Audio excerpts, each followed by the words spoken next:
పాలమూరు రంగారెడ్డిపై విచారణ జరపాలని తెలంగాణ ప్రభుత్వం యోచిస్తున్నట్లు తెలుస్తుంది. ప్రాజెక్టుకు సంబంధించి ఇప్పటికే టర్మ్స్ ఆఫ్ రిఫరెన్స్ ను సీఎం రేవంత్ తెప్పించుకున్నట్లు తెలుస్తుంది. ప్రత్యేక దర్యాప్తు సంస్థతో విచారణ జరిపే ఆలోచనలో ఉన్నట్లు తెలుస్తుంది.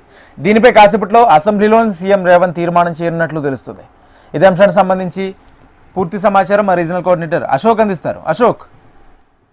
రాజేంద్ర, మనం చూస్తున్నాం ఏదైతే కృష్ణా నది జలాల అంశానికి సంబంధించి ఇవాళ అసెంబ్లీలో కీలకమైనటువంటి చర్చ నడుస్తుంది. ఇప్పటికే ఇరిగేషన్ శాఖ మంత్రి ఉత్తమ్ కుమార్ రెడ్డి దీనిపై పవర్ ప్లాంట్ ప్రజెంటేషన్ ఇచ్చారు. ఆ తర్వాత ఎమ్మెల్యేలకు కూడా మాట్లాడే అవకాశం ఇచ్చారు. ప్రస్తుతం అక్బరుద్దీన్ ఓవైసీ దీనిపై మాట్లాడుతున్నారు. మరి కాసేపట్లోనే సీఎం రేవంత్ రెడ్డి కూడా ఈ అంశానికి సంబంధించి కీలకంగా మాట్లాడబోతున్నారు.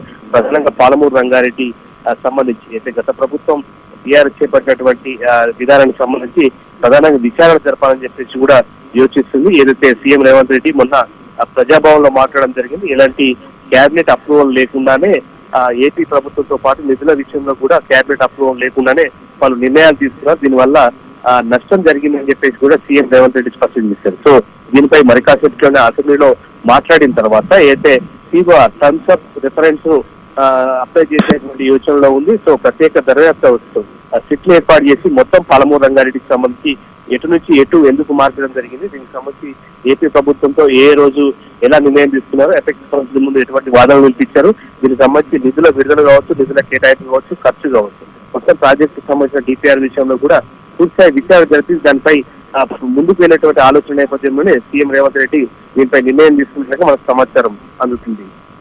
రాజేంద్ర. Thank you Ashok.